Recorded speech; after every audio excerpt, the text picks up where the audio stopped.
Yeah. Hey. All right. Hey. Yeah, I mean. So we about to take off. Hey. Please do remain calm. About to run against it and with a little bit of soul. No time. Welcome to the Please Remain Calm podcast. I'm Ben Gonzalez. And I am Daniel Gonzalez. As always, folks, all of the opinions expressed here on the Please Remain Calm podcast are our own. They do not reflect the opinions of the Los Angeles City Fire Department or the Los Angeles County Department of Health Services. Also, right off the bat, folks, I want to talk about our sponsor real quick, Power Solar, P-O-W-U-R. As far as solar companies go, they're one of the oldest. They're one of the fastest growing. They've done thousands of installations in my area, probably in your area too, Including your house. If you're thinking of going solar at all, obviously it's all the rage. With climate change, people are looking to help the environment, but also help their financial situation. Yes, sir. And with it being hotter, more time out of the year, and extra cold in the wintertime because of climate change, a lot of people are using their air conditioners and their heaters a lot more, and there goes your electric bill up. So, Isela Bonato is one of listeners of the show. Let us know that she was an associate with Power Solar. And so my wife and I contacted her about getting solar and actually purchased from her. And I got to tell you, man, it's been nothing but smooth sailing with Power. They came, they figured out how many panels we needed. They installed everything. We just got to flip the switch yesterday. Actually, nice. Came with the final inspection, flipped the switch on the rainiest, cloudiest day of the year. And it it's sunny. Still worked. Yeah, it's sunny today, so we're soaking in the sun's rays and getting some power and helping the environment at the same time. If you're thinking of going solar, I highly recommend you do it with Power. You can contact Isela. It's Isela Bonato. Her phone number is 310-435-0231. You can look at her website, which is www.solarenergyqueen.com, or you can email her at solarqueen.isela, that's I-S-E-L-A, @gmail.com. Power Solar. Go get it. Join the other hosts, guests, and listeners of the PRC family that have all gone solar with Power Solar. All right. Interesting show today. Oh, yeah. Another two-parter, and this has happened now twice where we have two parters. This one isn't 29 episodes apart. This one is, what is this? This is episode 64. This is 20 episodes apart. 20 episodes. We're getting better about it, but this is an interesting thing because we had a good story on episode 44. Kelly Kilmartin, retired LAFD guy, told us a tale about night one of the LA riots when his light force was basically robbed at gunpoint by someone with an AK-47. Yeah, for the radios. I mean, essentially that's what happened. Yeah. Pretty much, but they also got lit up, or I guess the engine got lit up, and the whole crux of the story was that since it was wild and it was the riots, there was basically no backup. Nobody coming for them. We had tape of the actual help call where they basically said, okay, sounds good. Let's see what you can do. Pull out of there. Pretty much, man. Yeah. No help and just absolute chaos in the streets, too. First night of the riots. Yeah. So it winds up being a crazy story, but now we have another guy on the unit who has a whole other perspective on what happened and what happened to him. And it's stuff that we didn't know about in the original story with Kelly. So we want to welcome our guest, Alonzo Williams. Alonzo, say hi. Hey, how's it going? Pull that, lean back and get comfortable and pull that mic all the way up to you. How's it going, Gonzo? Good, man. Right. So Alonzo, funnily enough, man, my first house out of the drill tower was Fire Station 26, Western and the 10 freeway. Mm-hmm. One of the most respected fire stations in the city. Get after it with fires and just kind of a busy spot with some really great firemen that worked there, and really great captains at the time too. Al Valle and all the captains that were there were freaking awesome when I went through there, my first house.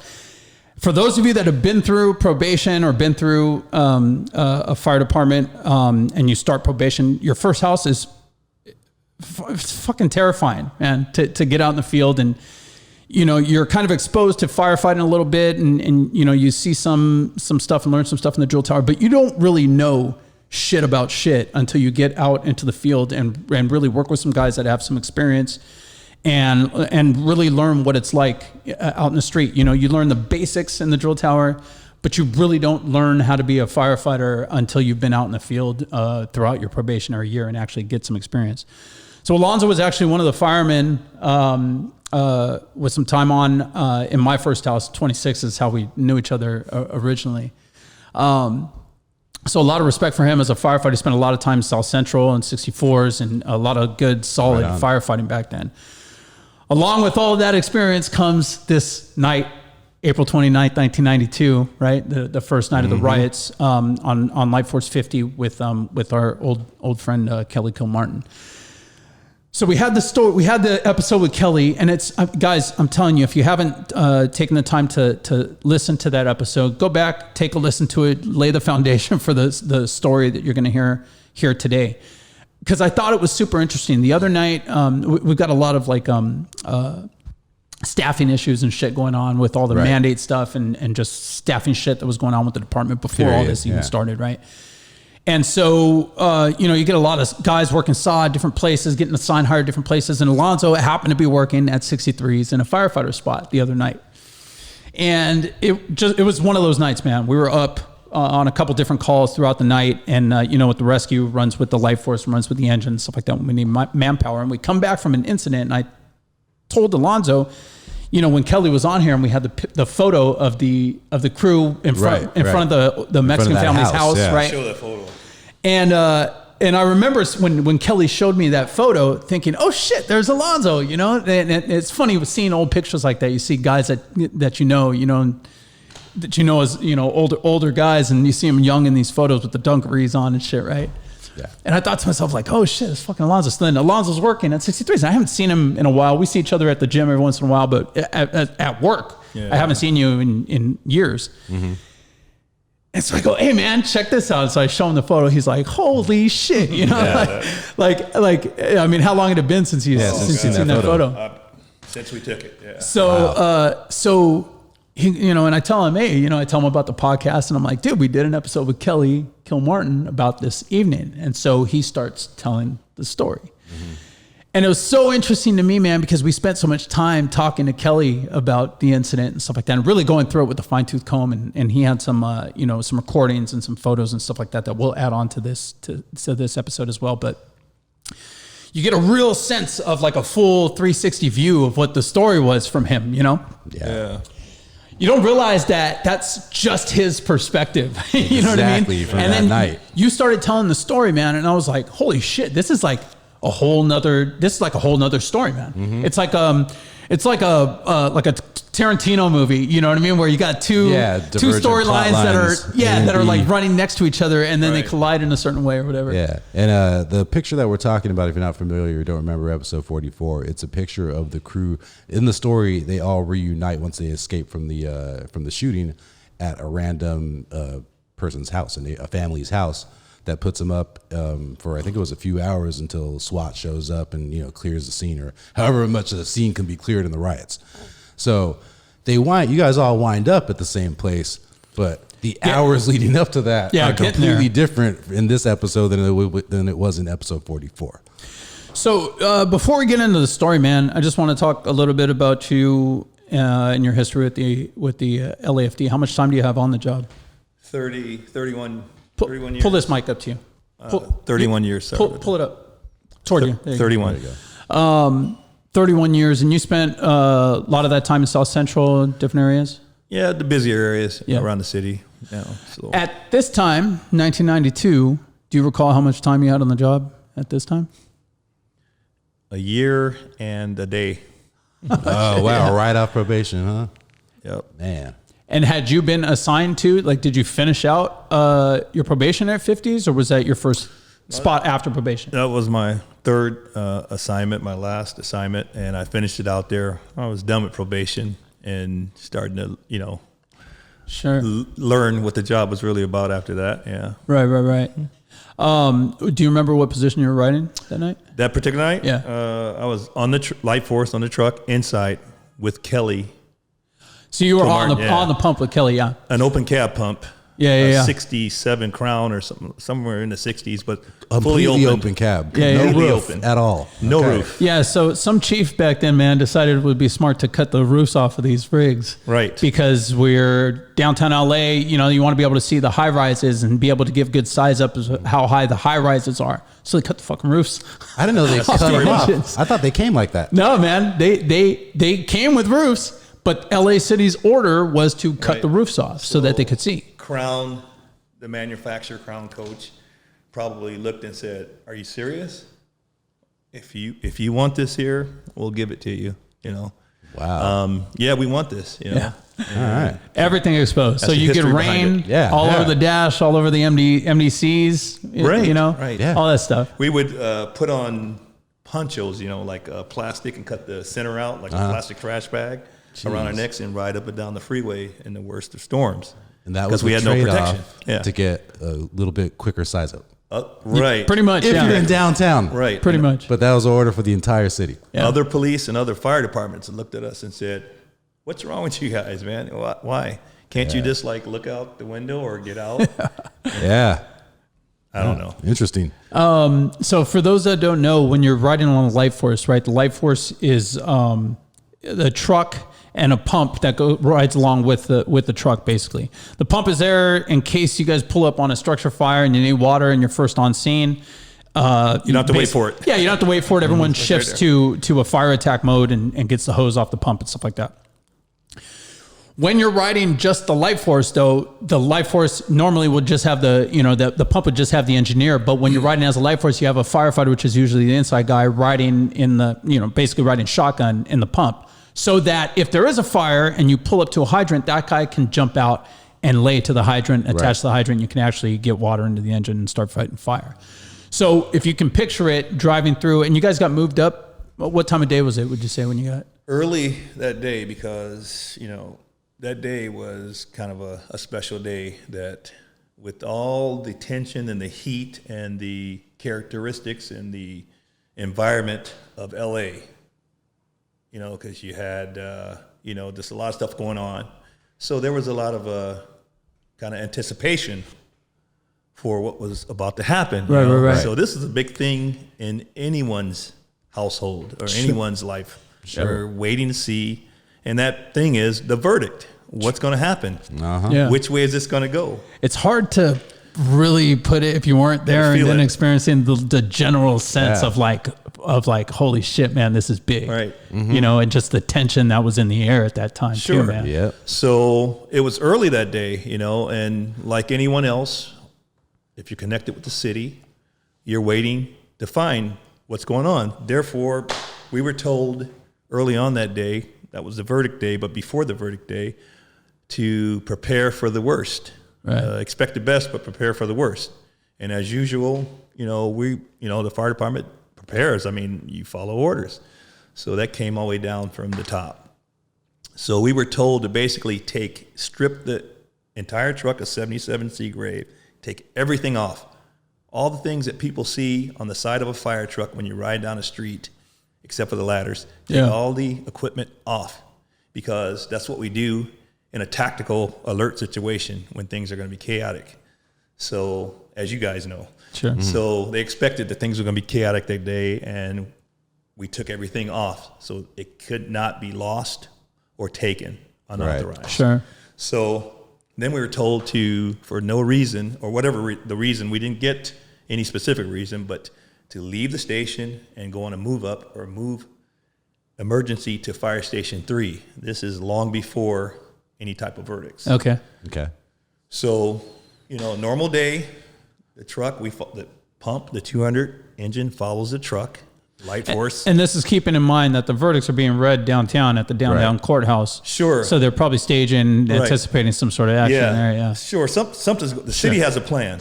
We are just pieces in that plan. Yeah. Right. So you need to know basis. So the whole task force, engine, the light force, truck, and 2 engines, we moved up to Fire Station 3, which is sort of like the downtown headquarters. Right. So we take off and go down there. The whole time, Kelly and I are sitting there bouncing around on this rig. He's driving. We're going, you know what's going on? I go, that's what he would say to me. You know what's going on? I go, not really. We're going to threes because they think, it's going, something's going to happen. It's going down. And as I mentioned, if anyone knows LA, and I know a lot of people do, there was a lot of music that expressed what was going to happen, and it expressed the feeling and the temperature of LA. Yep. And early 90s. Early 90s. Yep. And the music told the story. Yep. I don't know why or what, but everybody had an understanding of either night or day. It's night or day. If this happens or if this don't happen, this is going to happen. Yeah. So Yeah. I think you get the feeling what I'm talking about. Sure. So, yeah. we moved up to threes, and I'm sitting there going, well, I don't think anything is going to happen, seriously. I think there may be some elevated, actions and things that we always see, some rock and bottle throwing, some breaking of glass, and some protesting in an elevated level. However, little did we know, so we get to threes, we pull in, they ask us, what are you guys doing here? What do you, they didn't even know. Yeah. Damn. We go, we don't know. We were told to come here. Okay. There's a little TV on top of Fire Station 3's in the kitchen, a little television, black and white television, like on top of the refrigerator. I remember walking over, looking at it, and now I'm getting a picture of what's taking place. Because up until then, I started at 6:30 that morning. Our shift started. Sure. What goes in at 6:30? We didn't know. And back then, the news wasn't on 24 hours a day like it is in the station these days. So with that being said, moving along, it was heated already. Yeah. There was people at Parker Center. There was people sporadically around the city, if you know the city. Yeah. And those pockets were there, and they seemed to be a little bit angrier than what was going on. But back to Parker Center, that was a heated spot. There were some things going on. I just remember looking as time went on, as the crowds with the press briefing of the police department, kind of explaining whatever, they were not buying it. They were angry and angry to the tune of me, or to the tune of someone throwing bottles past you talking to the crowd into Parker Center, the headquarters. When I saw that, I said, this here is trouble. If they can break. And then I saw what I took in as, I guess, LAPD taking a different posture to that type of atmosphere. So with that being said, I was like, wow, this is different. If that's happening there, what's happening around the city? This is before the verdict was even read, or is this okay? Yeah. Right. Yeah. So the tension's there for sure. Yeah. So everybody on my crew started asking then, because I don't think they knew my crew, and the people that I was working with then. Yeah. Even Kelly was asking me, what's going on? Yeah, we're going to be cool, man. You're the representative for all black people in LA at that point, right? That's kind of how I felt. Yeah. That can be taken. Can you calm them down? Can you talk to them? That can be taken either way. Yeah. So as back in the 90s, you just kind of roll with it, So, And you're like a day off probation. You're like the rookie still, basically. Yeah. Right? There's at least so much you're going to say. Yeah, kind of. So, that was kind of interesting because, a lot of things were said around the television in the kitchen when the other members were standing there watching. And that was business as usual. And those things I didn't like. But once again, it's interesting. Yeah, man, you talk about the fire department. I mean, even now there's a certain tone in general, a very conservative tone of the fire department in general. You go back 30 years 92. with something like this going on the TV. Right. It's very, very free talk. Wow. Very, very free and open social commentary, to say the least, man. Yeah. Of stuff you wouldn't hear now. You just wouldn't hear it now, man. And it was something that was just said freely with like no hesitation or anything back then. And especially as a young black firefighter, young on the job too, a year and a day. Right. It says you didn't say shit about it back then. You know what I mean? But it still stung, obviously. You could get fired. Yeah. Basically get washed out. So that led up to it. So I'm like, wow, anyways. So things started heating up at Parker Center. And then I just remember, I remember the mayor coming out to speak. The mayor came out and spoke. That was because the verdicts had been read. Yeah. And Right. he announced, I believe he announced it, or maybe the news slipped it in. Remember now, everybody is at the height of like ready Sure. to go. And this is Tom Bradley, right? Yes. Yeah. Yeah, Mayor. Tom Bradley, still the super mayor then, respected yeah. mayor, black man. So I'm sitting there watching, and he's giving his, his understanding of basically the verdicts. Yeah. And he, I guess, in a mayorly way, he was trying to quiet the emotions and the temperature of the city, calm everything down, which is, Yeah. because the police, their posture was different. I don't know. But he was addressing the situation, and he said, to me, when I heard him say, like, this is not something along those lines, we can pull the script or the tape back up, but I would not accept this here. I would, react, do what you got to do, almost to those Sure. tones. Yeah. And that right there Almost permission. was the gun at the Yeah. track race that goes pop. It's time for everybody to go. Because when that happened, it kicked up at Parker Center to the point to where it cleared those guys back, and they could get into Parker Center now. We looked on TV on the refrigerator, on that small television, and we saw what I believe, if I remember correctly, either Light Force or Task Force 14 show up at one of the first structure fires that the fire department showed up to. Maybe a couple of them burning, I don't know. Right. They showed up, and it was a commercial. We go, and they were by themselves, and no one else is coming. And we go, wow, okay, this is about to happen. Here we go. Here we go. No, because they're going to need help. Sure. And we're down there. Yep. And we're down there for that reason. So we know we're going to, as we say, we're going to go get some. Yeah. And it's all about, saving life and protecting property.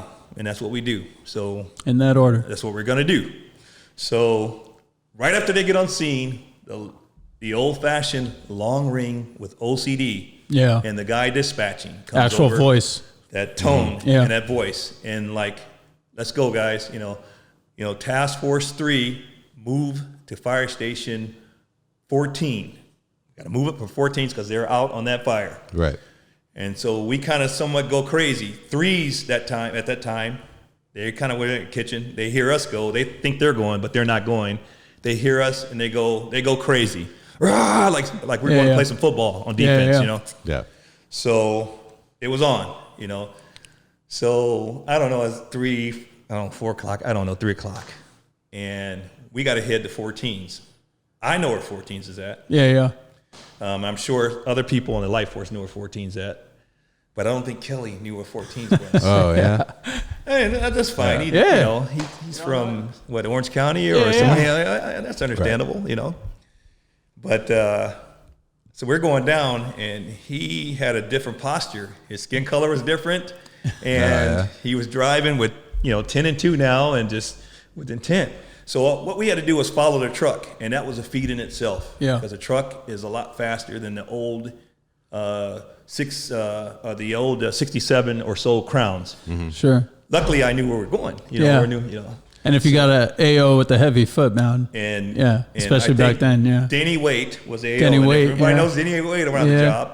He's he's got a mad foot, so he's pedals to the metal. A lot of us work down south, so we knew how to get down there. And this is eating breakfast again. Yeah. So we just got to keep up with the truck, and that was a feat. So on our way And down, you got to understand too, man. When you know you're going to a fire, even if you're getting moved up to a firehouse because they're at a fire, you're going to go to the fire. Oh yeah, Right. So that foot gets heavier. Your excitement level, You can hear it everything on the radio. elevates. Yeah, you hear can them hear the talking chat on the radio. Yeah, man. We need help. It's you get pretty fucking pumped up. And you drive a little bit faster, and you take a little bit more risk getting there. You can feel the energy pumping up when you're on your way to a fire. So I'm eyes and ears for Kelly, and we're cruising. We're trying to keep up with the truck. We're doing fish turns and Z turns, and we're making our way down into South Central from downtown Figueroa and First Street. Sure. So we get down there, and we're cruising. We got our helmets on because you had to wear your yellow helmets on the open cab rigs. The newer rigs, you don't have to wear your helmets inside. Right. We had to wear our helmets. We're bouncing. And we kept hearing pink, tink, plink, plunk, plunk. What do you guys think that was? People throwing rocks at you? Rocks. Already? So Kelly asked me, what's that noise? Is something fall off the rig? I go, no. I go, they're throwing rocks and bottles, and it's hitting the rigs. It's hitting us, you know? Yeah. And you got no roof. Got no roof. Yeah. So it got so bad that glass was in the cab and on the back there, and rocks are bouncing off everything, that while driving, I had to drop down underneath the dash almost. Yeah. And actually look up, you know, every now and then to see where the truck was so that we can keep following the truck. So you're down in the footwell, honestly, down there. I'm down in the footwell. Just covering your ass. If you could see this here, you'd be laughing. Yeah, probably, you know. But it is what it is. And man. Kelly's got to drive. I'm on this side, and I'm taking on a lot of stuff. Yeah, Kelly's got to drive, so he's doing a good job. He's driving, but he's getting lower and lower too. He's not like this here driving. So it was interesting. So we're going to 14s. We pull into 14s finally, and an engine met us there. So Task Force 50 is in 14s. We pull up, and I believe the rescue was there. They had been taking hail, I guess. Yeah. One of the paramedics were a little bit hysterical or whatever, and they end up calming one of the paramedics down. At 14s? At 14s, because I think... people pelting the station and shit. Yeah. Okay, yeah. So they were like, we can't get out, we can't get in, Yeah. They were happy that we showed up. So 14's kind of right in the heart of... Yeah. Right. Chaos right there too, man. Yeah. Central and Jefferson. right there. Yeah. So we sat there for a minute, tried to regroup ourselves and figure out what the heck's going on. Listening to the radio. First thing, we barely got off the rig, and engine 50 gets a shooting. Shootings are normal, but they're not normal when we have situations like this here. Exactly. Sure, yeah. When I say normal, what I mean is they happen. Every big city has that problem in the areas that are inundated with it. Everybody knows. So, and they dispatch them, engine 14 with rescue 14 by themselves. So we're like, oh, like whoa, the way, and it's not far from the station. So they take off and they go. The minute, I believe it was Captain Vance Booz, the minute he gets on scene, he goes, OCD from engine 14, I'm on scene with rescue 14. We have a person down, but we have 500 people around us, and they're angry. We didn't wait for them to self-launch. He needed help. Yeah. We didn't wait for him to self-launch as usual. We take off and we go help around. Can you give me help? That was a help call. Sure. Mm-hmm. And that means PD comes, the fire department comes, the battalion chief comes, and we come with our chainsaws, our axes, pitchforks, whatever, we got to do. Help protect. Yeah. Until PD gets there to, and help us out. But we got to go help our fellow firefighters. Right. I think Metro said at that point, we don't have, something to the fact, or not Metro, but OCD, that stand by, we'll try to get you PD. Yeah, there's nothing.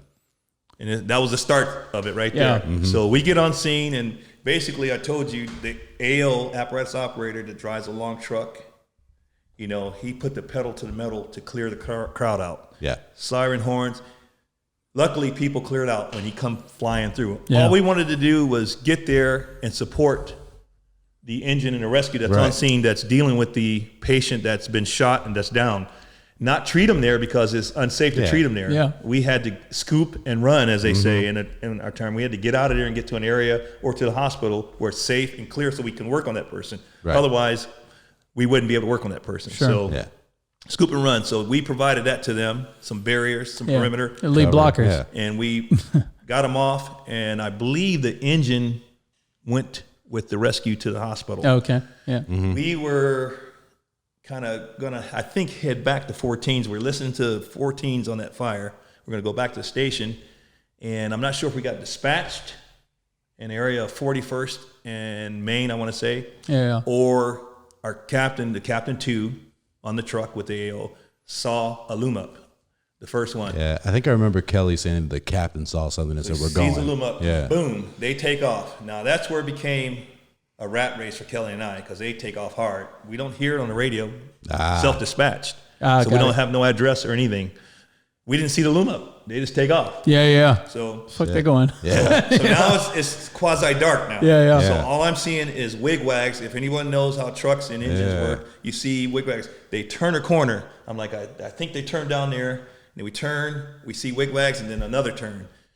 So we end up seeing that the whole time. So now while we're responding to this loom up, right, this fire, wherever it's at. Trying to keep up. Yeah. Because remember, we're up in Jefferson and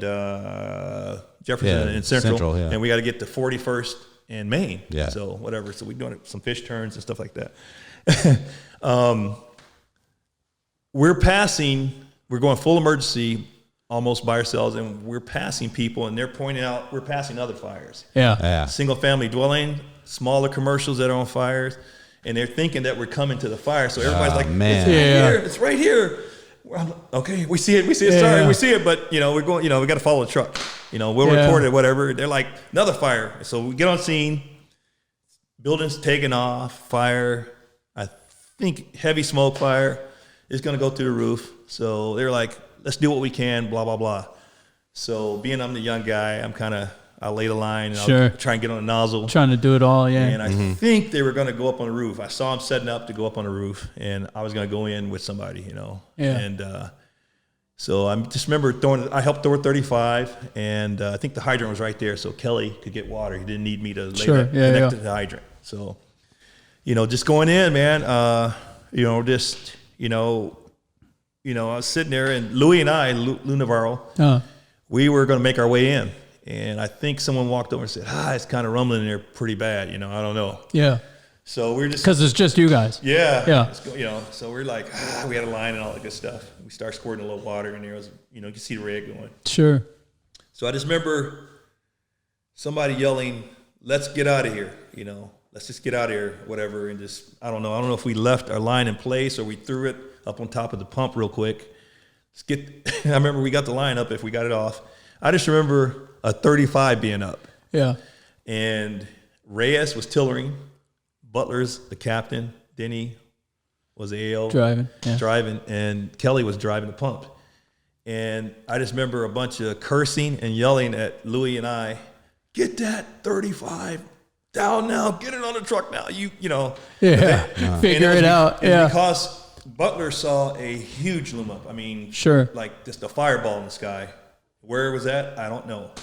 So we were hustling to get this ladder down to the tune of, it reminded us, even though we're trained and everything, but it was like Keystone Cops trying to get this ladder back on the truck because they were ready to go. They were waiting on us. Yeah. And it's three-man operation. Yeah, two of you trying to do it, getting yelled at by Butler, who's a hard ass. Probably one guy haven't touched it that much in a long time. Louis and I were, we're good to go, but, anyways. So we get this thing up, down, retracted and down and running full speed. One of us, and it wasn't me, but one of us forgot to put a pin on. Oh, shit. Oh.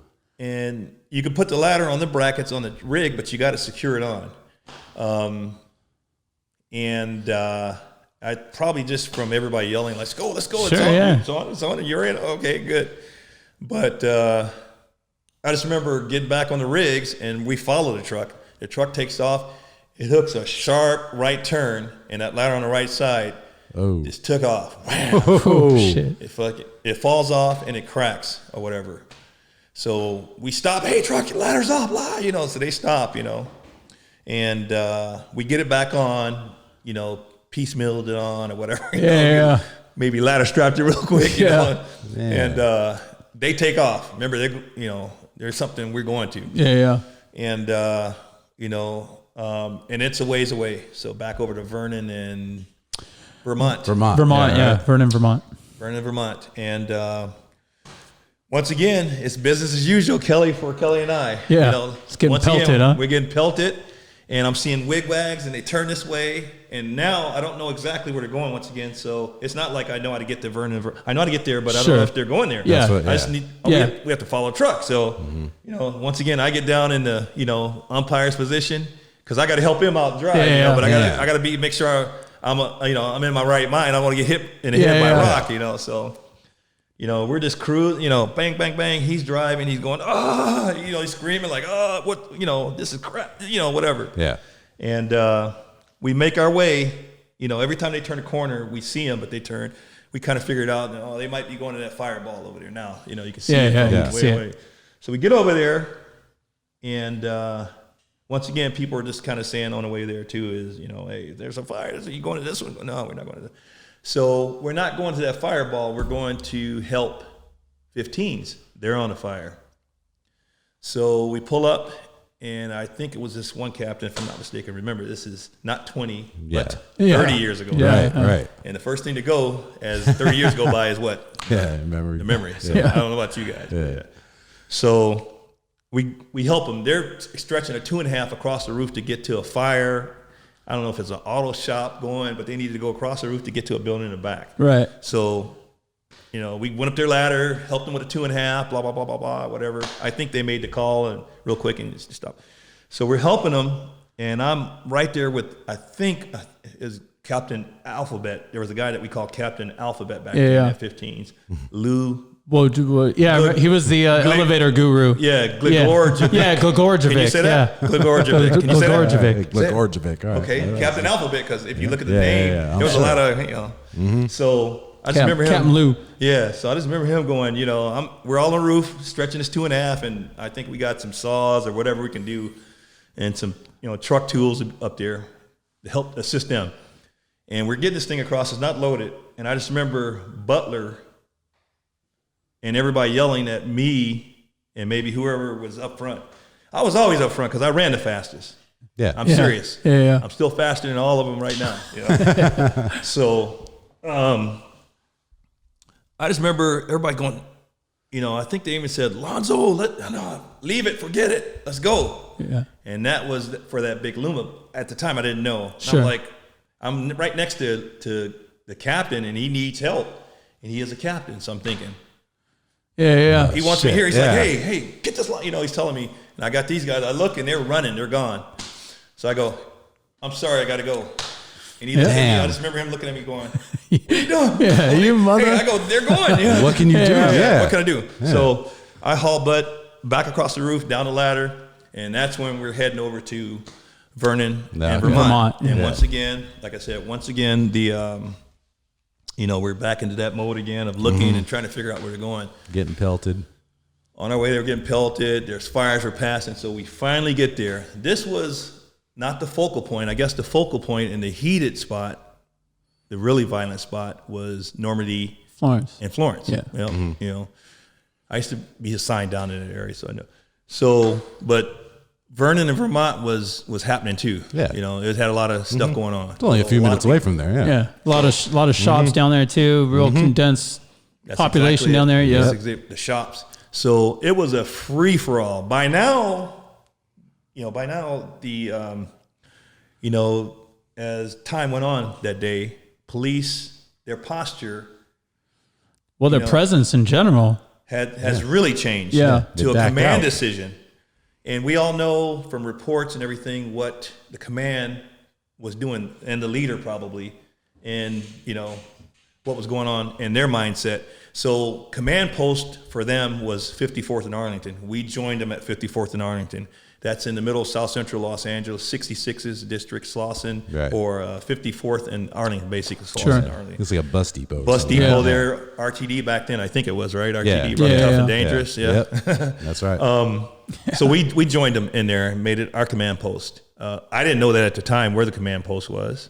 We're just out there, patrolling. Yeah. Right? Getting pelted. Yeah. Right. Yeah. And we didn't know the posture of LAPD. We had no idea, And so areas, pockets in the city. And that posture, for those that don't know, was pretty much to stand down in that area. Yeah. I mean, for the most part, they were not, their presence was not there at the beginning part of the riots, which is one of the reasons that a lot of people say that it took off the way it did. That there really was no police presence. I mean, Reginald Denny getting beat, all those beatings, that happened, people getting dragged out of their cars and shit in Florence and Normandy, and there was zero police presence. Yeah. And that was a command decision from the top, from the very top. These things were going on. Yeah. These things were happening around the city, and everybody witnessed a lot of stuff going on, either via the news or, seeing it on TV or actually driving through it. Yeah. I mean, I remember like it was yesterday watching Denny get beat, live on the news and thinking like, holy shit, and this is me as a 12-year-old at the time, holy shit, they just threw a brick in his face. Was your dad at work that day? The first day, A shift? I don't think the first day. I think he went in the second day. because we had a baseball game, I think, that day. What did he got say? Canceled. What did he say? Pretty much the same shit. Just said it was mayhem. That was crazy. Nonstop. Was he on during the first riot, the riots of 65? No. It's He got before his on time. in 77. Okay. Yeah. So he remembers the riots of 65. Yeah. Well, okay, so you guys are at Vermont and Vernon now, so which is a market basically at that point, a big open parking lot on the northwest corner. Sure, northwest corner of Vernon, Vermont. I don't know if it was Boy's Supermarket at the time, but like I said, there was a lot of activity in that area because why? There was no police presence. Right. Sure. The only people, I think, law enforcement that were patrolling around, were trying to get involved, was the CHP. Yeah. Vernon, Vermont. So we picked that spot. I didn't pick it, but we picked that spot. And there's conflicting stories, maybe, I don't know, but I heard that people that I work with was saying that OCD at the time said to stay out of the area. Oh, really? That's the word going around. Stay out of that area. There's no police presence. There's no police backup. There's no police help. Stay out of the area. Stay clear. So. But you as a firefighter at that point hadn't been made aware of that? Not really. No. It looked real bad. No police presence. And it's not my call at that point. Sure. Yeah, you're in a day guy. You're going to do what you're fucking told. Yeah. So this is down the street from Fire Station 46, by the way, too. Sure. Yeah. Hoover. Anyway, so we pull up. The truck pulls into the parking lot. There's, I don't know, you count them, but it's more than 500. There's 1,000 or more people. Just in the streets, running around. It was like trying to swim through leaves, a pile of, a stadium full of leaves almost, football stadium full of leaves. And we pulled up the truck, set up in a posture, and remember, we got unseen, and it's shops, like you said, a lot of shops down there, a lot of stuff that, So it's a grocery store, some other pawn shops, a lot of stuff in this parking lot. Do you have fire through the roof on the store? Fire through the roof. Mm-hmm. And you got people going in and out of every store, coming out, going in empty-handed, coming out, weighted down, overweight. Yeah.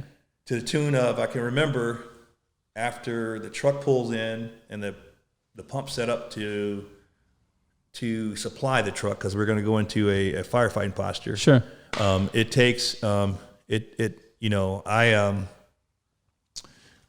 lay a line. I just remember telling people, hey, what are you doing, man? Put that stuff back. Yeah. I kind of knew in my head that it was a waste. You had just seen Boys in the Hood. Guys looked at me like, "Are you serious?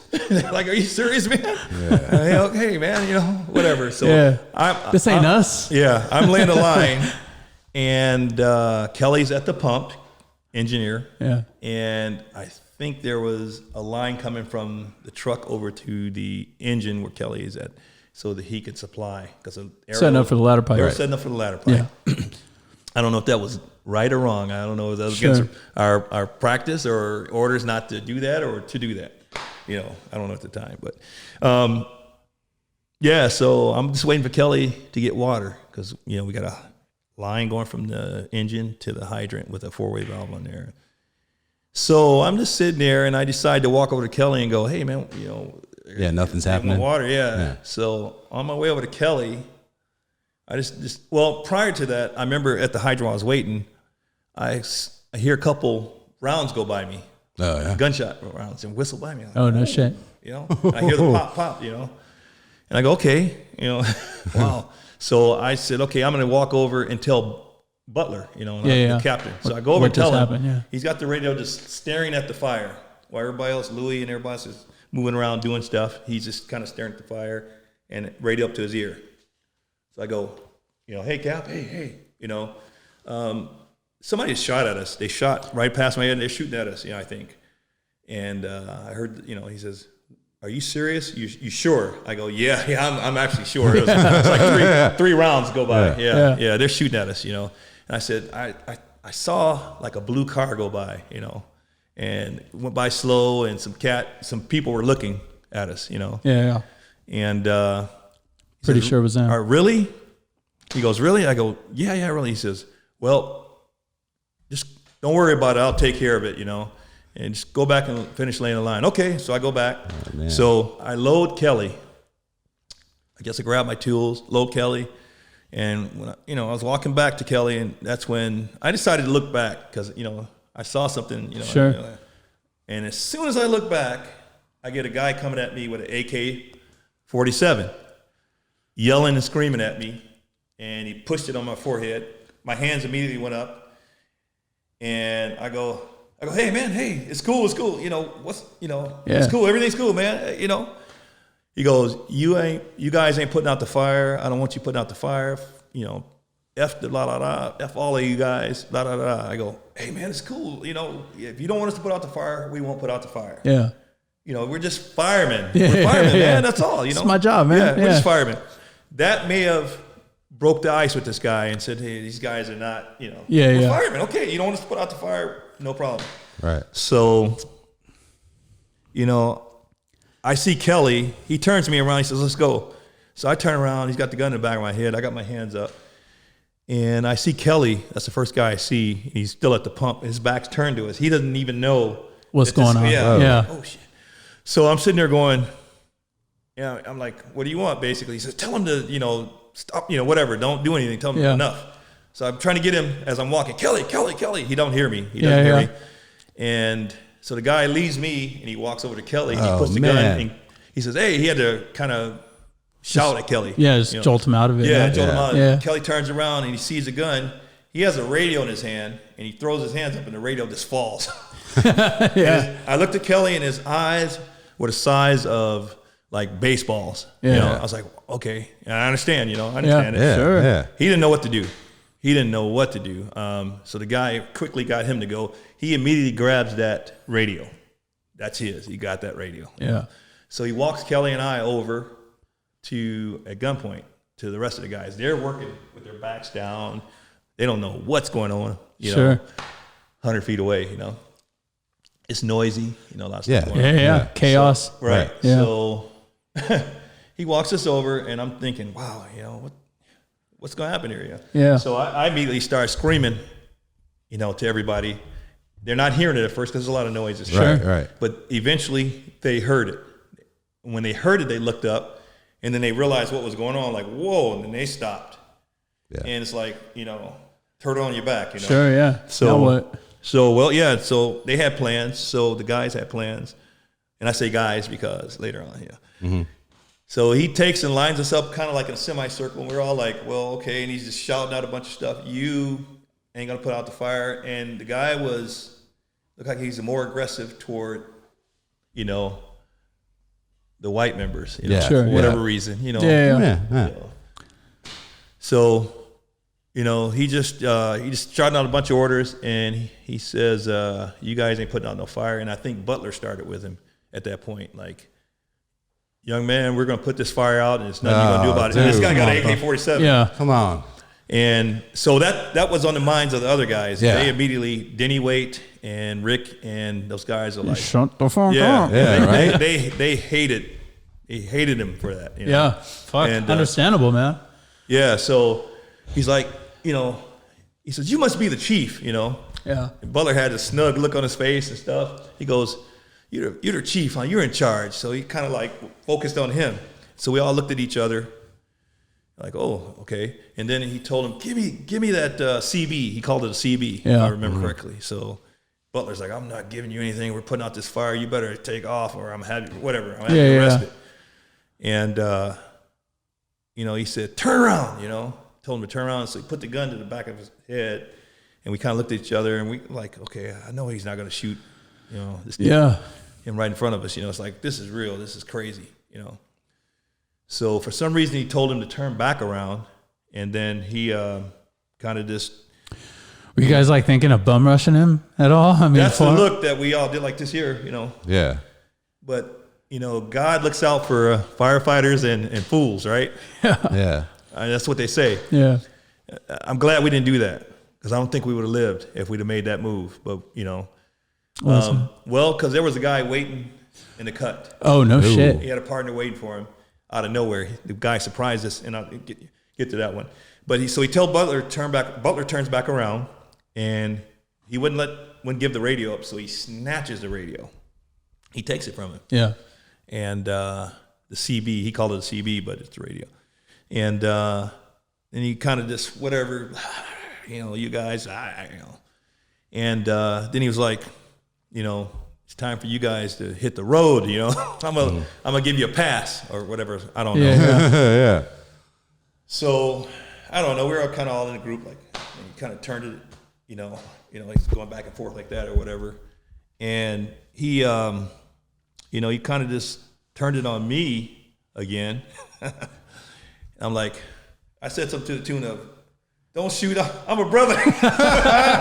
Hey, who can blame you? You got to play the cards you dealt, bro. Well, I mean, if it worked. It worked. Yeah. And a lot of people looked at it, they heard it, they thought it was funny, but he turned the gun back on me. Yeah.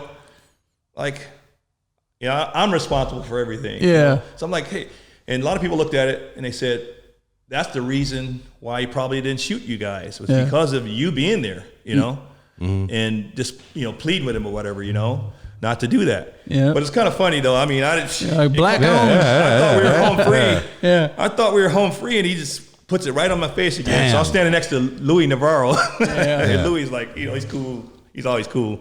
But now it's time to go. Sure. And yeah. we didn't know how he wanted us to go, but he said it's time to go. So we all kind of like, okay, whatever. So someone bounced some bullets off the ground. Oh shit. Yeah. Oh, no shit. So that means, dance. Yeah, Yeah. time to dance. So that meant rat-a-tat-tat. Let's Yeah. get going. So we kind of all took off. Just scrambled. Rick and I were neck and neck. They were right behind us when we took off. So we get to Vernon and Vermont, back to the intersection. And, people were trying to hit Rick and I. We were trying to cross the intersection. So we'd kind of step out there and they'd rev up with the cars, and it's like we were just, ragdolls with some giants, Yeah. And they were at will, so it's like, can we cross or not, and so we were able to eventually cross, and then someone threw a rock too, and threw a couple rocks at us, and we're up, the pack is back, the rest of the guys are in back of us, and we crossed the intersection finally. Rick and I were together. I was just a little bit ahead of him, maybe about from the distance of you. Okay. And once I get across the intersection, I knew 46 was down that way, but I looked back and Rick wasn't there. And I go, oh no, They got him. Yeah, they got him. Right? They got. That's what I said. They got him. Yeah. And because the turmoil, man, they were, it sucks, man, but that's how it was. Yeah. It's just a bad deal. How what was going on. So you turn, he's just gone. He's not there. So I did, I go, let me look for Rick. Sure. Mm-hmm. So I turn and I go south on Vermont for about, I don't know, half a block. He's not there. I turn around and go back north, and I look over towards the truck. I don't see anyone. I don't see Rick. I get on the radio. Everybody said they heard me on the radio. I try for channel 2, the division TAC channel, but no one's answering or nothing. It was just chaos. Chaos, the radio was jammed. I could hear Metro talking on 7, so I figured nobody's saying anything on 2. Let me get on 7 and yell for help. Sure. But I never got through. I think some people heard a couple blurps, but they probably heard a lot of helps. We need help. We need help. We need help. We got a big fire. We got people trapped. We need help. So this wasn't happening. So I didn't see him over there, and I just saw the crowd pointing toward me, like a bunch of people. Pull this thing toward you. Yeah, I saw the crowd pointing toward me, and I go, something? Where is everyone? No one's answering. I'm by myself now. Sure, yeah. So I took off and ran down the 46s. Which is what? 3 blocks, 2 blocks down. About, yeah. 2 good blocks down. Yeah. So get down there, go up to the apparatus doors on the apron. No one's in the quarters. I'm going, man, Yeah. Just good luck, man. Yeah. I contemplated hiding in a backyard somewhere, in someone's backyard, because I'm a sitting duck. And no one was trying to help, especially after the intersection deal. Yeah. Almost get, they tried to run me over in an intersection. So, right, yeah. Whoever it was, for whatever reason, because I think I was wearing yellow or blue. Sure. Everybody's mad at the, the establishments. So it didn't matter what color you were. So, So I go, there's nothing going on here. So I go, let me go head back to the war zone. I mean, it was tough down there too by, people protesting stuff down there, but it was the big heavy duty crowds are down there, angry people. Sure. So, but it was either stay outside at 46s or go back and try to find your crew. Yeah, just go back and try to find a crew. I don't know, I'm looking, I look for everybody anyway. So, so I go past, apparently they started running behind us when we left the scene where our truck was and then we're set up, but they ended up turning around. I guess a couple guys, maybe Denny, Cap, and Butler. Mad Dog, Butler. Yeah.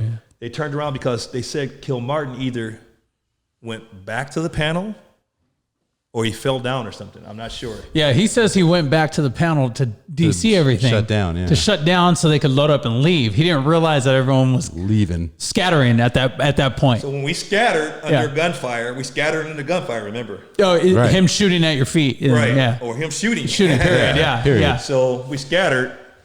We were all in a circle together. Yeah. And we all turned, and it was almost like we said, "You ready? Let's go." That's the way it was. I mean, but it was like, "Hey, let's go." Yeah. He says he wound up finally like in the footwell, like where you were hiding, driving, hiding it out until the gunfire, and then he put the help call out. Right. He went back. He I don't think he ever left. Yeah. He must have run straight to the other side of the panel. Okay. And then jumped in the cab of the pump.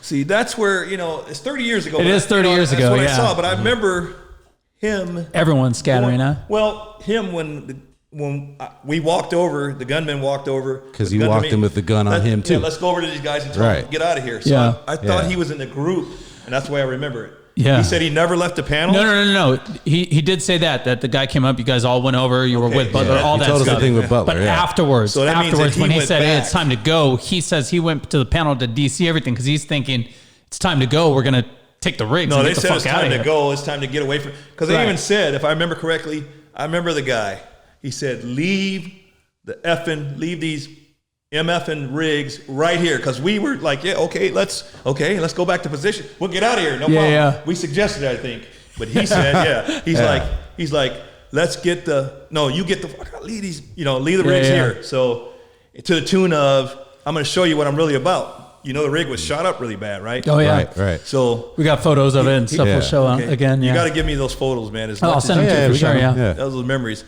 So the rig was shot up. So and they spent some of those bullets, those rounds on us, shooting at us too. Sure. So it was a serious situation. We had guns on in our face, in our back of our heads. They're shooting at us. They shot the rig up to show that they were serious. You're not leaving the rigs. We leave it in place. Yeah. That's what he said. Yeah. Okay. And so we beat ass out of there. Scatters. So we take off, and so Kilmartin went back. Yeah. They were behind Rick and I. Yeah. I can't help it that I'm a little bit faster than Rick Reyes. Yeah. He was 20 years older than me. Yeah. Or whatever. I don't know. 10 years older than me. So he was with me, and we made it through the intersection together. So I went back looking for Rick. I don't. You sure? I looked over there. I didn't see anyone. The rig was shot up. I didn't see any guys.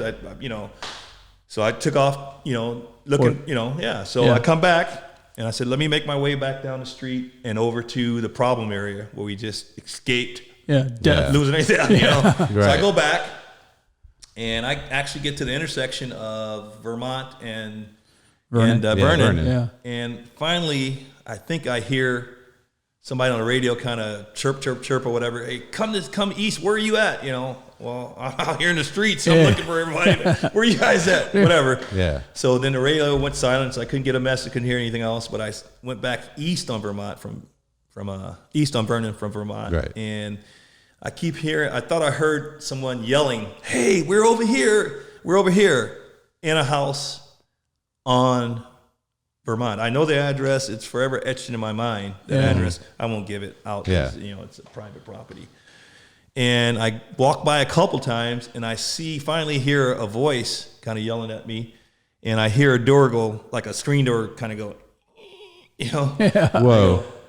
And I look, and someone sticks their head out and go, hey, we're over here. Come on in. So I go in, and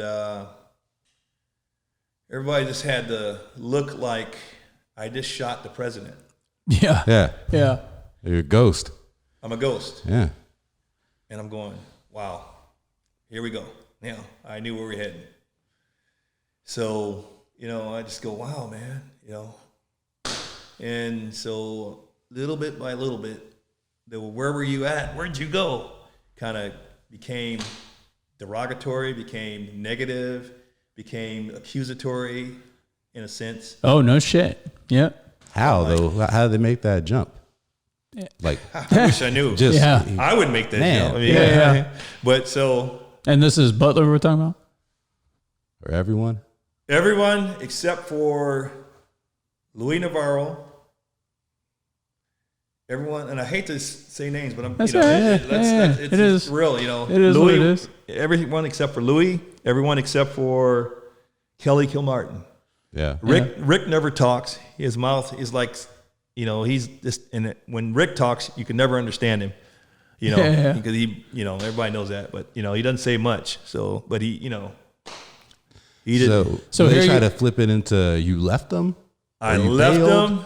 I bailed. I left them to everything like this is my fault. And, like these people are hostile. Yeah. And a lot of these people talk. You people are hostile. These people are, and it was brewing. So whatever level that understanding that they had of other people, and any type of understanding that they had went back to whatever they were exposed to. And, sure, yeah. And this started in the house as soon as you were reunited with them. Right there. Man. And I was like, okay, so. And you guys were in that house for a while, right? They had been, we were there for maybe a couple hours. I don't know. A couple hours, seemed like longer. And the word was shelter in place. We're going to get you help eventually. Are you okay? We're going to get you help. CHP finally came, not LAPD, but CHP finally came and got us. Mm-hmm. I just remember them talking about there's going to be some serious debriefing when you get back. I don't know if it took place in the house or if it took place back at the station, but debriefing, the department at that time had a couple different... pull this thing up to your face, man. Sorry about that. Yes, sir. The department at that time had a couple different psychiatrists that they would, or psychologists that they would contract to. Sure, yeah. Right. And one was stress debriefings and stuff like exactly. that. But this guy was, he was the man. Not a lot of people liked him. Not a lot of people wanted to talk to him.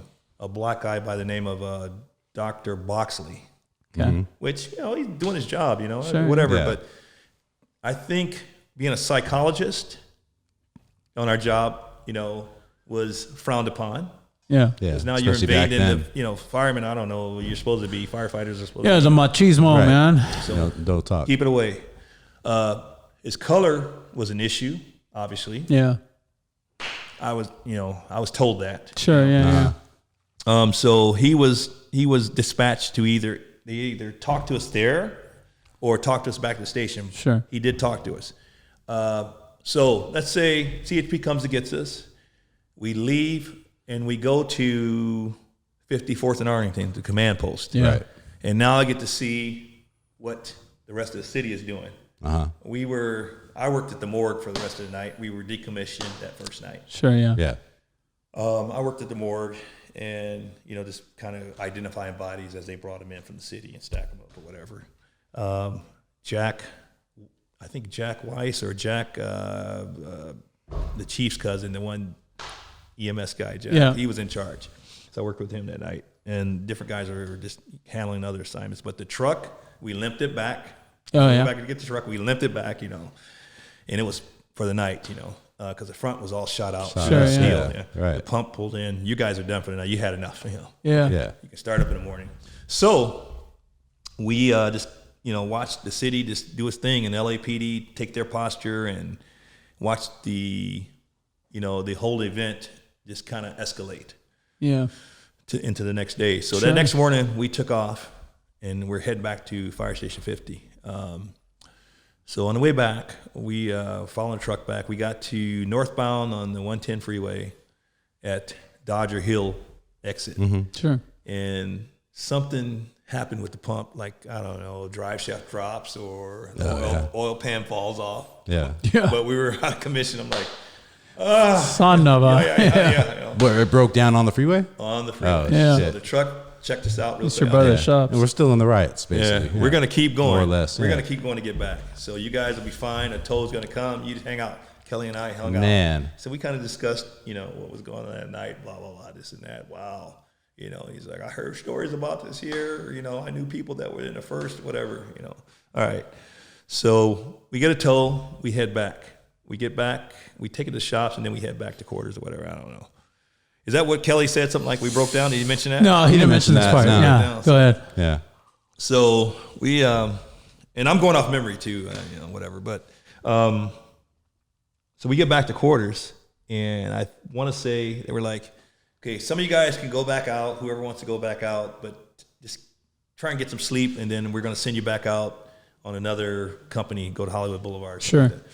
So, but in the meantime, Dr. Boxley is going to talk to you guys. Mm-hmm. And they, before he got there, like I said, a lot of guys voiced to the captain out loud that, I'm going to tell you, Cap, to be honest with you, and Cap, I don't want to talk to him. I'm not going to talk to him. I'll go home first.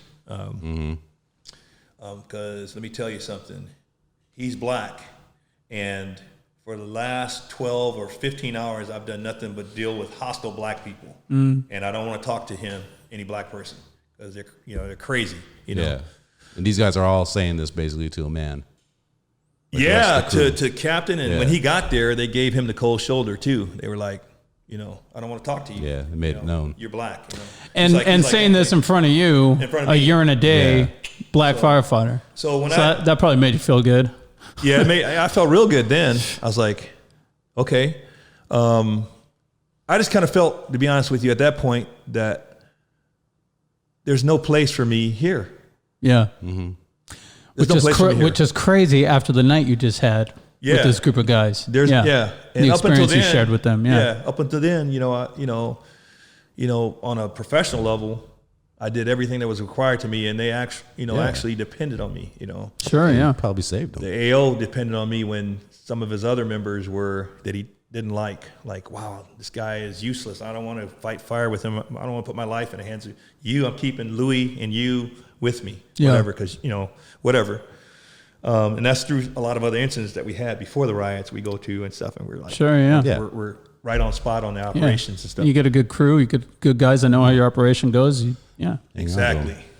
So, but little do you know, they got these hidden feelings and thoughts, so, dwindling under the surface. And like I said, this was always in the back of anyone's mind. I think that it's a minority. Yeah.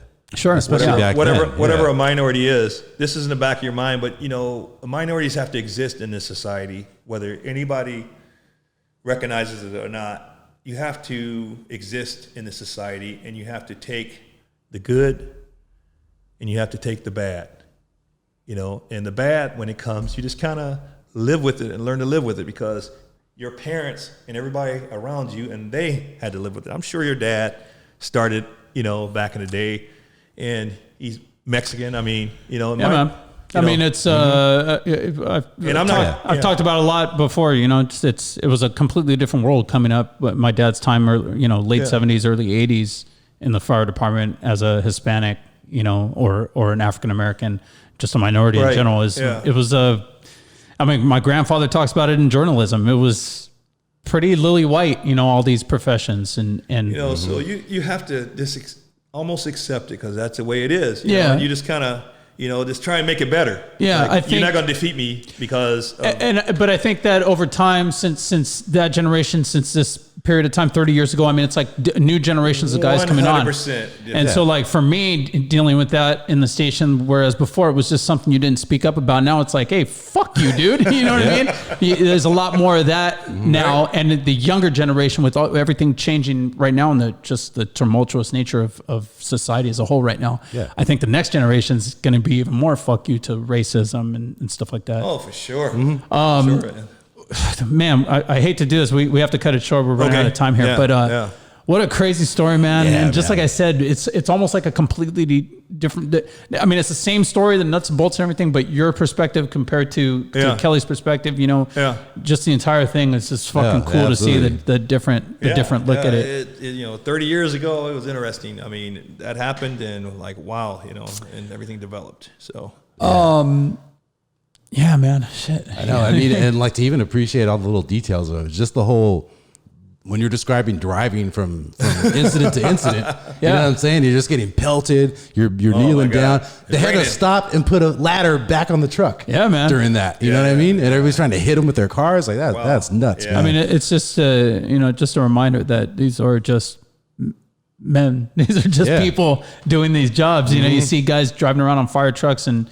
Especially in something like that, a riot, you know, in chaos, and you feel like, hey, these guys got it under control, and it's just fucking guys like me and you trying to figure it out and get home to our families safely too. And another thing we always touch on, you never know what you're going to get into when you show up to work. Sure. Yep. Yeah. This is one of those. Yep. I understand it now. Yeah. Alonzo, thank you so much for coming and talking to us, man. Hey.